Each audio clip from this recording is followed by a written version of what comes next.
RIC ടെക്കിൻ്റെ പുതിയൊരു വീഡിയോയിലേക്ക് എല്ലാവർക്കും സ്വാഗതം. സെപ്റ്റംബർ മാസമായതോടെ നമ്മുടെ നാട്ടിലൊക്കെ നല്ല വെയിലും ചൂടും തുടങ്ങിയിരിക്കുകയാണ്. അതുകൊണ്ട് തന്നെ മിക്കവാറും ആൾക്കാരും തങ്ങളുടെ വീട്ടിലൊരു എയർ കൂളറോ അതല്ലെങ്കിൽ ഒരു എയർ കണ്ടീഷണറോ വാങ്ങുന്ന കാര്യം ആലോചിച്ചിട്ടുണ്ടാവും. അപ്പോൾ ഇതിൽ ഏത് ഉപകരണം വാങ്ങിക്കുന്നതാണ് നമ്മളുടെ കാലാവസ്ഥയ്ക്ക് ഏറ്റവും അനുയോജ്യമായതും നമ്മൾക്ക് സുഖകരമായിട്ടുള്ള ഒരു അന്തരീക്ഷം തരുന്നതും എന്നതാണ് ഞാൻ ഈ വീഡിയോ കൊണ്ട് ഉദ്ദേശിക്കുന്നത്. ഇവിടെ കാണിച്ചിരിക്കുന്നത് ഒരു എയർ കൂളറാണ്. ഇതിനെ ഇവാപറേറ്റീവ് കൂളർ എന്നും വിളിക്കാറുണ്ട്. പല ഡിസൈനിലുള്ളതും പല കപ്പാസിറ്റിയിലുമുള്ള എയർ കൂളറുകൾ മാർക്കറ്റുകളിൽ അവൈലബിൾ ആണ്. ഇനി എങ്ങനെയാണ് ഇത്തരത്തിലുള്ള ഒരു എയർ കൂളർ പ്രവർത്തിക്കുന്നത് എന്ന് നമുക്ക് നോക്കാം. എയർ കൂളറിൻ്റെ വശങ്ങളിലായിട്ട് ഈ ചിത്രത്തിൽ കാണുന്ന പോലത്തെ കൂളിംഗ് പാഡുകൾ ക്രമീകരിച്ചിട്ടുണ്ട്. എയർ കൂളറിൻ്റെ അടിഭാഗത്തായിട്ട് ഒരു ചെറിയ വാട്ടർ ടാങ്ക് ഉണ്ട്. ഈ ടാങ്കിനുള്ളിൽ നിന്നും ഒരു ചെറിയ പമ്പ് ഉപയോഗിച്ചിട്ട് വെള്ളം കൂളിംഗ് പാഡുകളുടെ മുകളിൽ എത്തിച്ച് ഈ കൂളിംഗ് പാഡുകൾ എല്ലായ്പ്പോഴും നനച്ചുകൊണ്ടിരിക്കുന്നു. എയർ കൂളറിൻ്റെ ഉൾവശത്തായിട്ട് ഒരു ഇലക്ട്രിക് മോട്ടോറും ഒരു ഫാനും ക്രമീകരിച്ചിട്ടുണ്ട്. അപ്പോൾ ഇലക്ട്രിക് മോട്ടോർ വർക്ക് ചെയ്യുന്ന സമയത്ത് റൂമിനുള്ളിൽ നിന്നുള്ള ആ ഹോട്ട് എയർ ഈ കൂളിംഗ് പാഡുകൾക്കുള്ളിലൂടെ അകത്തേക്ക് വലിച്ചെടുക്കുന്നു. കൂളിംഗ് പാഡിനുള്ളിൽ അടങ്ങിയിരിക്കുന്ന ഈർപ്പം ഈ എയറിൽ നിന്നുള്ള ഹീറ്റ് വലിച്ചെടുത്തതിന് ശേഷം അതിനെ തണുപ്പുള്ളതാക്കി റൂമിലേക്ക് തന്നെ തിരിച്ചുവിടുന്നു. കൂളിംഗ് പാഡിൽ അധികമായിട്ടുള്ള വെള്ളം തിരിച്ച് വാട്ടർ ടാങ്കിലേക്ക് തന്നെ പോകുന്നു. ഇത് വർക്ക് ചെയ്യുന്ന എല്ലാ സമയത്തും ഈ വാട്ടർ പമ്പ് വർക്ക് ചെയ്യുന്നതിനാൽ കൂളിംഗ് പാഡ് എല്ലായ്പ്പോഴും നനഞ്ഞിരിക്കും. ഇങ്ങനെയാണ് ഒരു എയർ കൂളർ റൂമിലെ ടെമ്പറേച്ചർ കുറയ്ക്കുന്നത്. പക്ഷേ ഒരു മാക്സിമം 13 ഡിഗ്രി സെൽഷ്യസ് അതിൽ കൂടുതൽ നമുക്ക് ടെമ്പറേച്ചർ കുറയ്ക്കാൻ സാധിക്കില്ല. അതുമാത്രമല്ല, നനഞ്ഞിരിക്കുന്ന കൂളിംഗ് പാഡിനുള്ളിലൂടെ എയർ കടന്നു വരുന്നതിനാൽ റൂമിലെ ഈർപ്പത്തിൻ്റെ അതല്ലെങ്കിൽ ഹ്യൂമിഡിറ്റിയുടെ അളവ് കൂടുന്നു. ഹ്യൂമിഡിറ്റി അതല്ലെങ്കിൽ ഈർപ്പത്തിൻ്റെ അളവ് കൂടുന്നതുകൊണ്ടുള്ള കുഴപ്പങ്ങൾ മനസ്സിലാക്കണമെങ്കിൽ നമ്മൾ എയർ കണ്ടീഷനിങ്ങിൻ്റെ കുറച്ച് ബേസിക് സയൻസ് മനസ്സിലാക്കണം. ഒരു എയർ കണ്ടീഷനിങ് സിസ്റ്റം ഉപയോഗിച്ച് നമ്മൾ ക്രമീകരിക്കുന്ന ഒരു പ്രധാനപ്പെട്ട ഘടകമാണ് റിലേറ്റീവ് ഹ്യൂമിഡിറ്റി അഥവാ ആപേക്ഷിക ആർദ്രത എന്ന് പറയുന്നത്. ഇതിനെ നമ്മൾ നോർമലായിട്ട് ഹ്യൂമിഡിറ്റി അതല്ലെങ്കിൽ ഈർപ്പം എന്നും പറയും. അതുകൂടാതെ എയറിൻ്റെ ടെമ്പറേച്ചർ അല്ലെങ്കിൽ താപനില, എയറിൻ്റെ വെലോസിറ്റി വേഗത, എയറിൻ്റെ പ്യൂരിറ്റി അതല്ലെങ്കിൽ എയറിൻ്റെ ശുദ്ധത. എയർ കണ്ടീഷൻ ചെയ്ത റൂമിലിരിക്കുന്ന ഒരാൾക്ക് കംഫർട്ട് തോന്നണമെങ്കിൽ ആ റൂമിലെ എയറിന് മുകളിൽ പറഞ്ഞിരിക്കുന്ന കാര്യങ്ങൾ ഉണ്ടായിരിക്കണം. അതിൽ ഒന്നാമത് പറഞ്ഞിരിക്കുന്ന ടെമ്പറേച്ചറാണ്. അപ്പോൾ ടെമ്പറേച്ചർ റേഞ്ച് എന്ന് പറഞ്ഞാൽ ഏകദേശം 22 ഡിഗ്രി സെൽഷ്യസിനും 27 ഡിഗ്രി സെൽഷ്യസിനും ഇടയിലായിരിക്കണം. രണ്ടാമത് മുമ്പേ പറഞ്ഞ റിലേറ്റീവ് ഹ്യൂമിഡിറ്റി, അപ്പോൾ അത് 40% തൊട്ട് 60% വരെ ആയിരിക്കണം. പക്ഷേ 60% താഴെയാകുന്നതായിരിക്കും നല്ലത്. ഒരു മുറിയിലുള്ള വായുവിൻ്റെ റിലേറ്റീവ് ഹ്യൂമിഡിറ്റി അഥവാ ആപേക്ഷിക ആർദ്രത 60% എന്ന് പറഞ്ഞു കഴിഞ്ഞാൽ അതിൻ്റെ അർത്ഥം ഇതാണ്: ആ റൂമിലുള്ള വായുവിൽ അതിന് ഉൾക്കൊള്ളാൻ പറ്റുന്നതിൻ്റെ 60% ഈർപ്പം മാത്രമേ ആ വായുവിൽ അടങ്ങിയിട്ടുള്ളൂ. ബാക്കി 40% വേക്കൻ്റാണ്, അതല്ലെങ്കിൽ ഫ്രീ ആയിട്ട് കിടക്കുകയാണ്. അതാണ് അതിൻ്റെ അർത്ഥം. അതുപോലെ 100% റിലേറ്റീവ് ഹ്യൂമിഡിറ്റി എന്ന് പറഞ്ഞു കഴിഞ്ഞാൽ അതിൻ്റെ അർത്ഥം ആ എയറിൽ അതിന് ഉൾക്കൊള്ളാൻ പറ്റുന്നതിൻ്റെ മാക്സിമം ഈർപ്പമുണ്ട് എന്നതാണ്. ഇതിനെയാണ് നമ്മൾ സാച്ചുറേഷൻ കണ്ടീഷൻ എന്ന് പറയുന്നത്. ഇവിടെ കാണിച്ചിരിക്കുന്നത് കൊച്ചി നഗരത്തിലെ ഓരോ മാസങ്ങളിലുമുള്ള ഒരു ആവറേജ് റിലേറ്റീവ് ഹ്യൂമിഡിറ്റിയുടെ ഒരു ഗ്രാഫാണ്. അത് ഏകദേശം 60%-നും 82%-നും ഇടയിലാണ്. ഇവിടെ കാണിച്ചിരിക്കുന്നത് തിരുവനന്തപുരം ജില്ലയിലെ ഒരു ആവറേജ് റിലേറ്റീവ് ഹ്യൂമിഡിറ്റിയുടെ ഗ്രാഫാണ്. അത് 60%-നും 80%-നും ഇടയ്ക്കാണ്. ഇവിടെ കാണിച്ചിരിക്കുന്നത് ആലപ്പുഴ ജില്ലയിലെ ഗ്രാഫാണ്. അപ്പോൾ അതും ഏകദേശം 60%-നും 85%-നും ഇടയിലാണ്. അപ്പോൾ ഈ ഗ്രാഫുകൾ പരിശോധിക്കുമ്പോൾ നമുക്ക് വ്യക്തമായിട്ട് മനസ്സിലാവും കേരളത്തിലെ ഒരു ആവറേജ് റിലേറ്റീവ് ഹ്യൂമിഡിറ്റി അതല്ലെങ്കിൽ ആപേക്ഷിക ആർദ്രത എന്ന് പറയുന്നത് 60%-നും മുകളിലാണ്. പക്ഷേ കുറച്ച് മുൻപ് നമ്മൾ കംഫർട്ട് കണ്ടീഷനെ പറ്റി പറഞ്ഞിരുന്നു. അതായത് ഒരാൾ ഒരു എയർ കണ്ടീഷൻ ചെയ്ത റൂമിലിരിക്കുമ്പോൾ അയാൾക്ക് കംഫർട്ട് തോന്നണമെങ്കിൽ റൂമിലെ റിലേറ്റീവ് ഹ്യൂമിഡിറ്റി 60%-ലും കുറവായിരിക്കണം. അപ്പോൾ ഇങ്ങനെയുള്ള കണ്ടീഷനിലാണ് നമ്മൾ വീണ്ടും എയർ കൂളർ ഉപയോഗിക്കുന്നതെങ്കിൽ റൂമിലെ ഈർപ്പത്തിൻ്റെ അളവ് അതല്ലെങ്കിൽ റിലേറ്റീവ് ഹ്യൂമിഡിറ്റി വീണ്ടും കൂടാനാണ് സാധ്യത. അപ്പോൾ അങ്ങനെ ഈർപ്പം കൂടിക്കഴിഞ്ഞാൽ റൂമിൻ്റെ പല ഭാഗങ്ങളിലും വെള്ളത്തുള്ളികൾ പറ്റി പിടിച്ചിരിക്കുന്നതായിട്ട് കാണാൻ പറ്റും. നമ്മൾ ദീർഘനാൾ ഇത്തരത്തിലുള്ള കൂളറുകൾ ഉപയോഗിച്ച് കഴിഞ്ഞാൽ റൂമിൽ പല ഭാഗത്തും പൂപ്പലുകൾ പോലെയും ഫംഗസുകൾ പോലെയും ഗ്രോത്തുകൾ ഉണ്ടാകുന്നത് നിങ്ങൾക്ക് കാണാൻ പറ്റും.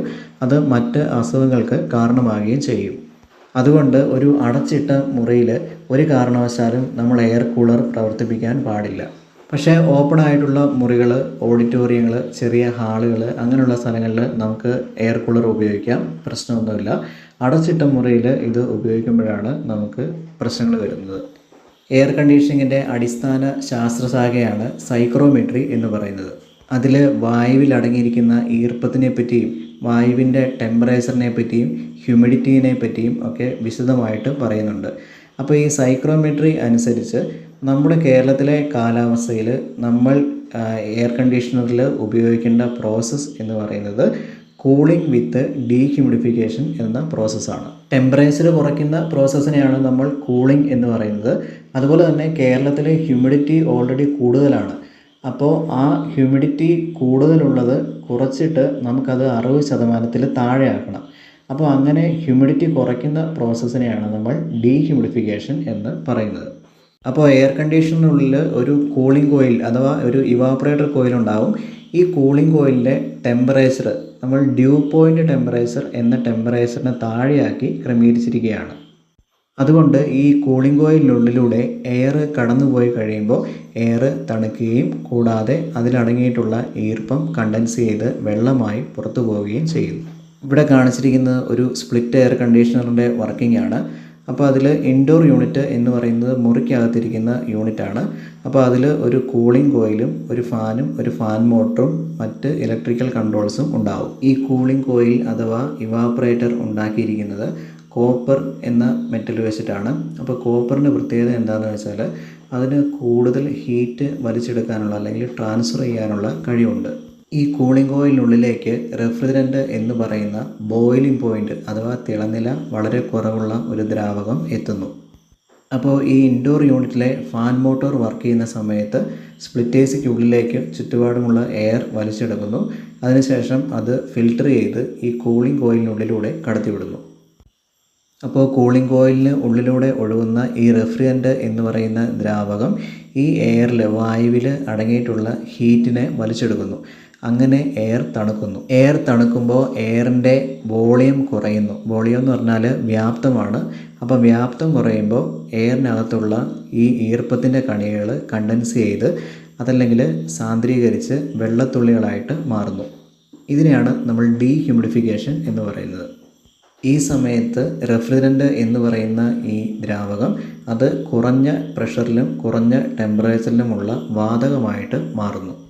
ഈ വാതകത്തെ ഔട്ട്ഡോർ യൂണിറ്റ് അഥവാ മുറിക്ക് പുറത്തിരിക്കുന്ന ആ യൂണിറ്റിലുള്ള കംപ്രസർ എന്ന് പറയുന്ന ഉപകരണം വലിച്ചെടുത്ത് അതിനെ കംപ്രസ് ചെയ്ത് വളരെ ഉയർന്ന പ്രഷറിലും ടെമ്പറേച്ചറിലുമുള്ള വാതകമാക്കി മാറ്റുന്നു. കംപ്രസറിൽ നിന്നും ഉള്ള ഹൈ പ്രഷറിലും ഹൈ ടെമ്പറേച്ചറിലുമുള്ള ഈ വാതകം അടുത്തതായിട്ട് കണ്ടൻസർ കോയിലിനുള്ളിലൂടെ കടന്നു പോകുന്നു. കണ്ടൻസർ കോയിലിൻ്റെ അടുത്തായിട്ട് ഒരു ഫാനും ഒരു മോട്ടറുമുണ്ട്.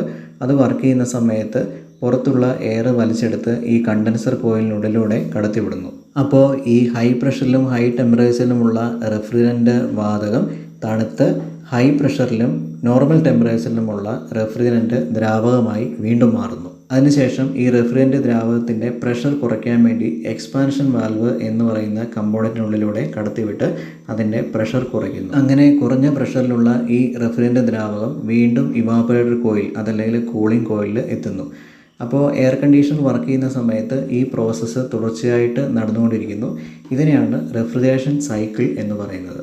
അപ്പോൾ ഈ എയർ കണ്ടീഷണർ കൊണ്ട് നമ്മൾ 2 പ്രോസസ്സുകളാണ് നടത്തുന്നത്.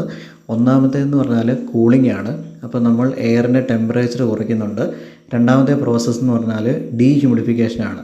അപ്പോൾ അതുവഴി നമുക്ക് ഈർപ്പത്തിൻ്റെ അളവ് കുറയ്ക്കാനും സാധിക്കുന്നു. പക്ഷേ നമ്മൾ എയർ കൂളറാണ് ഉപയോഗിക്കുന്നതെങ്കിൽ റൂമിലെ ടെമ്പറേച്ചർ ഒരു പരിധി കൂടുതൽ നമുക്ക് കുറയ്ക്കാൻ സാധിക്കുകയില്ല. മാത്രമല്ല റൂമിലെ ഈർപ്പത്തിൻ്റെ അളവ് കൂടുകയും ചെയ്യുന്നു. അതുകൊണ്ട് തന്നെ ഈർപ്പം വളരെ കുറവുള്ള സ്ഥലങ്ങളിലാണ് ഇത്തരത്തിലുള്ള എയർ കൂളറുകൾ ഉപയോഗിക്കാൻ ഏറ്റവും അനുയോജ്യം. പക്ഷേ ഒരു ഓപ്പൺ സ്പേസിൽ നമുക്ക് എയർ കൂളർ ഉപയോഗിക്കുന്നതിന് മറ്റ് പ്രശ്നങ്ങളൊന്നും ഉണ്ടാവില്ല. ഒരു എയർ കൂളറിൻ്റെ വില എന്ന് പറയുന്നത് ഒരു എയർ കണ്ടീഷണറിലെ വെച്ച് നോക്കുമ്പോൾ വളരെയധികം കുറവാണ്.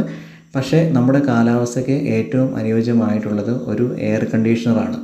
ആ എയർ കണ്ടീഷണറിൽ 2 പ്രോസസ്സുകൾ നടത്തണം. ഒന്നാമത്തേത് കൂളിംഗ്, രണ്ടാമത്തേത് ഡീഹ്യൂമിഡിഫിക്കേഷൻ. ഇനി എല്ലാ സ്ഥലങ്ങളിലും ഇതേ പ്രോസസ്സുകളല്ല നമ്മൾ നടത്തുന്നത്. അപ്പോൾ ഓരോ സ്ഥലത്തെയും വായുവിൻ്റെ സൈക്രോമെട്രിക് പ്രോസസ്സ് നമ്മൾ മെഷർ ചെയ്ത് അത് കണ്ടുപിടിച്ചതിന് ശേഷം അതിനനുസരിച്ചുള്ള പ്രോസസ്സാണ് നമ്മൾ അവിടുത്തെ എയർ കണ്ടീഷൻ സിസ്റ്റത്തിൽ ചെയ്യേണ്ടത്. അപ്പോൾ ഇതിനെപ്പറ്റി എന്തെങ്കിലും ഡൗട്ടുകളുണ്ടെങ്കിൽ നിങ്ങൾ കമൻറ്റുകളിൽ മെൻഷൻ ചെയ്യുക. അപ്പോൾ എയർ കണ്ടീഷനെ പറ്റിയും റെഫ്രിജറേഷനെ പറ്റിയുമുള്ള പുതിയ അറിവുകൾക്ക് വേണ്ടിയിട്ട് ഈ ചാനൽ സബ്സ്ക്രൈബ് ചെയ്യുക.